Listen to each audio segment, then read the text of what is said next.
Gimana caranya menghubungi mereka? Nah, kalau toko kita sudah buka, itu pasti ada sales keliling tuh nyamperin toko kita, itu ngasih penawaran. Nah, kalau belum ada gimana Bun? Jangan salah, saya nggak cuman asal ngomong aja ya teman-teman, ini pengalaman pribadi saya. Jadi kalau mau tenang, nggak gali lubang tutup lubang, udah jual aja. Kalau memang kita berdarah-darah 1 tahun, 2 tahun, 3 tahun, mungkin kita berdarah-darah, tapi setidaknya kalau misalnya sudah hutang, jangan ditambah lagi teman-teman. Nah, itu karena hutang pun ada bunganya, dan bunga itu kalau misalnya coba teman-teman hitung, kita hutang 100 juta, tenor berapa tahun, itu bisa baliknya 150 juta, 130 juta, dan itu uang semua loh teman-teman, bukan daun. Jadi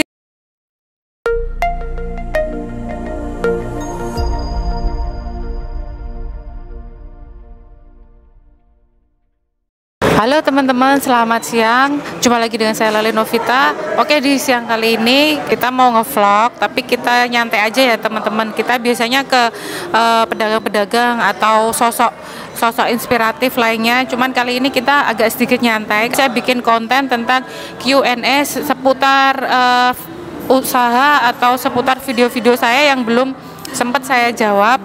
Itu saya jawab di video ini. Nah, simak sampai habis ya, dan jangan lupa di subscribe, like, komen, dan share. Nah teman-teman, kita mulai aja, tapi sebelum itu jangan lupa bersyukur dan jangan lupa bahagia, karena apapun yang terjadi dalam kehidupan kita itu harus selalu bahagia. Jadi harus selalu bahagia, selalu ingat ya. Kalau teman-teman lupa bahagia, nanti teman-teman tuh ingat masalahnya, aduh, ingat utang, ingat semuanya, lagi nongkrong sama teman ingat utang, lagi jualannya sepi. Jadi bahagia itu penting teman-teman, dia munculkan rasa bahagia. Oke, nah kita mau coba jawab pertanyaan. Nah, ini ada yang nanya, video paduan singkat cara buka usaha minimarket, bagaimana, apa profit bisa lebih besar dari bunga kur? Jadi mungkin maksudnya kakak ini, profit dari minimarket kita apakah lebih besar dari bunga kur? Jadi kur itu kredit usaha rakyat ya teman-teman. Jadi biasanya dikeluarin oleh bank-bank dengan limit kredit yang kecil dan bunganya juga kecil.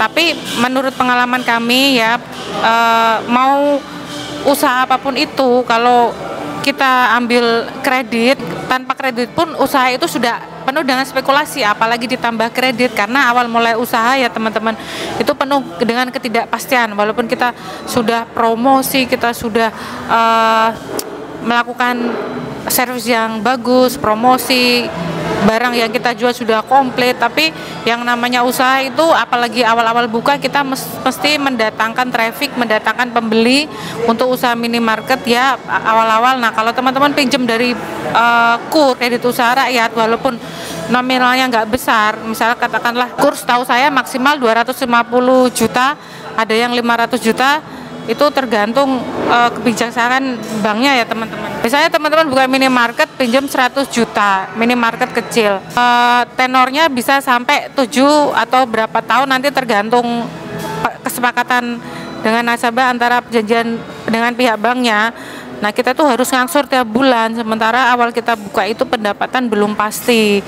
Nah, jangan sampai kalau pendapatan belum pasti, belum ada uang untuk mengangsur, akhirnya gali lubang tutup lubang. Jadi uang untuk muter di usaha itu jadinya terhambat. Nah, kalau kita pakai modal sendiri, pendapat yang kita kumpulkan itu kita bisa belikan barang. Jadi kita bisa aset berupa nambah barang dengan catatan barang yang laku keras dan expirednya lama. Jadi itu bisa untuk memperbesar toko. Tapi kalau kita pakai KUR, kalau awal-awal itu sudah minus, nantinya kita akan susah untuk memperbesar toko kita. Kita bisa mengganggu operasional toko itu sendiri. Nah, itu jawaban dari pertanyaan ini. Kalau misalnya buka minimarket itu pakai kredit KUR, jadi profit saya nggak bisa bilang pastiin bisa untuk bayar KUR atau profitnya bisa lebih besar dari bunga KUR, saya belum bisa pastikan. Karena kalau kita buka minimarket itu profitnya sekitar 15-20%. Kalau bunga KUR sih memang rendah ya teman-teman. Setahu saya itu antara 0,7 sampai 1,25% dari total pinjaman. Tapi sekali lagi, kita awal usaha itu penuh dengan ketidakpastian. Jadi jangan hutang dulu menurut saya. Jangan memulai usaha dengan hutang, itu saran saya. Kenapa? Karena ada pengalaman pribadi. Oke. Nah, semua usaha itu tergantung manusianya. Tapi jangan lupa untuk usaha itu berhasil atau tidak itu Allah yang menentukan, dan Allah tidak suka dengan riba. Saya bukan ustazah atau ustadz, ilmu agama saya juga nggak banyak, tapi itu pengalaman pribadi.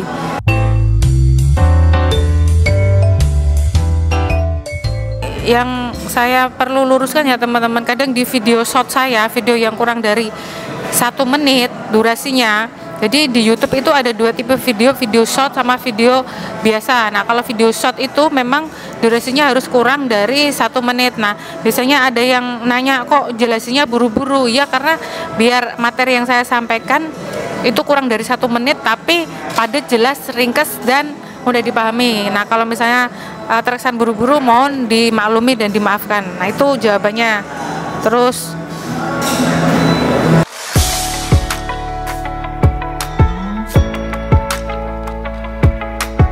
ada pertanyaan lagi di video cara atasi usaha bangkrut dan hutang. Sekali lagi itu pengalaman pribadi saya bukan expert, bukan ahli, cuman saya melalui hutang, usaha dengan hutang, bangkrut itu sudah saya lalui dan berproses. Jadi saya bukan ahlinya, saya cuma sharing pengalaman aja. Kalau ada yang komen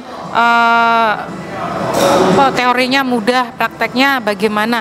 Nah, prakteknya itu tergantung teman-teman, Bapak Ibu sendiri itu ada kemauan enggak, ada keinginan enggak, karena bisa andanya itu tergantung kemauan sama keinginan, sama jangan lupa doa dan sedekah. Nah, ada yang tanya, Bun, aku bisnis lagi goyang, cicilan bank baru angsul 9 bulan sebesar 8 juta selama 3 tahun. Saat ini kehabisan cash flow buat belanja lagi. Mohon sarannya, Bun, apakah utang bank saya top up atau bertahan karena sumber pasukan nggak nutupin buat angsuran dan isi dapur, Bun? Nah, ini sedikit banyak seperti pertanyaan yang pertama. Kalau misalnya sudah hutang, jangan ditambah lagi teman-teman. Nah, itu karena hutang pun ada bunganya, dan bunga itu kalau misalnya coba teman-teman hitung, kita hutang 100 juta, tenor berapa tahun, itu bisa baliknya 150 juta, 130 juta, dan itu uang semua loh teman-teman, bukan daun. Jadi teman-teman misalnya ditagih-tagih, Bang, selesaikan jual aset, mau aset apapun itu, kalau saya nggak punya apa-apa gimana?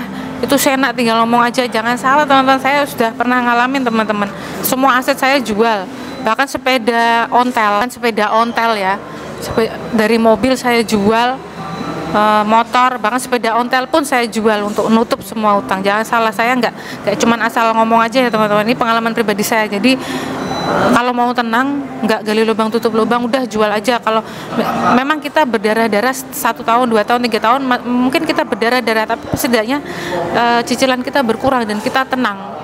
Kita tenang, hidup seadanya sambil berdoa, sedekah, dan usaha. Ingat, semuanya dari niat dan keinginan. Oke? Ini ada kaitannya dengan minimarket, bukan yang hutang ya teman-teman. Katanya dengan minimarket, Bun, kalau cari barang grosir di mana kita beli, dari pasar atau salesnya? Nah, sebenarnya saya sudah pernah bikinin cari video cari barang grosir itu di mana. Ada 2 cara teman-teman, bisa dari salesnya langsung. Kita langsung dari brand-brand ternama seperti Wings, Indomarko, dan lain-lain. Saya nggak boleh banyak nyebutin banyak merek ya, nanti takut kesensor. Dan gimana caranya menghubungi mereka? Nah, kalau toko kita sudah buka, itu pasti ada sales keliling tuh nyamperin toko kita, itu ngasih penawaran. Nah, kalau belum ada gimana, Bun? Saya sudah buka tapi belum ada sales ke sini. Nah, itu teman-teman harus cari di kota teman-teman, pasti ada kok gudangnya mereka. Cari aja di buku telepon, cari, atau di googling ya. Sekarang informasi apapun bisa diakses dengan mudah. Cari, samperin, dan bilang kita butuh penawaran karena kita buka usaha minimarket, penawaran barangnya dan harganya, bilang seperti itu. Itu yang pertama. Yang kedua, bisa beli di pasar atau di pasar grosir ya teman-teman, pasar grosir atau toko-toko grosir besar. Nah, plus minusnya ada, kalau di toko grosir besar itu barang tidak bisa diretur dan pembelian harus cash. biasanya malah justru di toko atau pasar grosir itu malah lebih murah. Nah kalau di sales seperti yang tadi saya sebutkan, di brand-brand besar harganya sedikit di atasnya, tapi kelebihannya barang bisa diretur. Dan yang kedua bisa tempo teman-teman, tapi temponya nggak bisa lama-lama, maksimal itu 1 minggu, jadi kita diutangi dulu. Tapi ingat jangan di kita tempo pun nanti ada batasannya, jadi nggak semuanya ambil banyak bisa tempo, nggak seperti itu. Nanti sales juga akan lihat kemampuan toko kita. Nah, dan yang sumber ketiga cari barang grosir itu, ini yang mungkin agak sedikit capek tapi lumayan kalau kita mau usaha di minimarket ya. Kita rajin cari promo di minimarket yang ternama seperti Indomaret, Alfamart. Kita cari promo, biasanya ada promo beli 2 gratis 1 atau promo harga potongan berapa persennya itu lumayan. Tapi biasanya ada maksimal pembelian, harus beli berapa itu nggak apa-apa. Nanti kita muter dari toko ke toko. Kalau maksimal 5 kita beli di toko ini 5, pindah ke toko lain. Nah kita kumpulin tuh, terus kita jual lagi dengan tentukan profit kita. Nah segitu dulu ya teman-teman, singkat padat jelas, moga-moga bermanfaat. Kalau ada pertanyaan lagi silahkan komen di bawah. Terima kasih sudah menyaksikan, jangan lupa di share, jangan lupa bahagia. Cara bahagia bagaimana? Cara bahagia itu tetap bersyukur apapun yang terjadi. Fakta tidak penting, mau utang kita banyak, mau usaha kita sepi, fakta itu nggak penting. Yang penting itu cara kita merespon fakta. Bagaimana kalau utang kita banyak, kita tetap tenang, karena ketenangan itu kita perlukan menghadapi situasi apapun di dalam hidup ini. Oke? Kalau mau kita pusing-pusing mikirin pun belum tentu jalan keluar hari itu ada, langsung ada, itu belum tentu juga. Jadi kita harus tenang dulu agar bahagia. Oke? Terima kasih, sampai jumpa.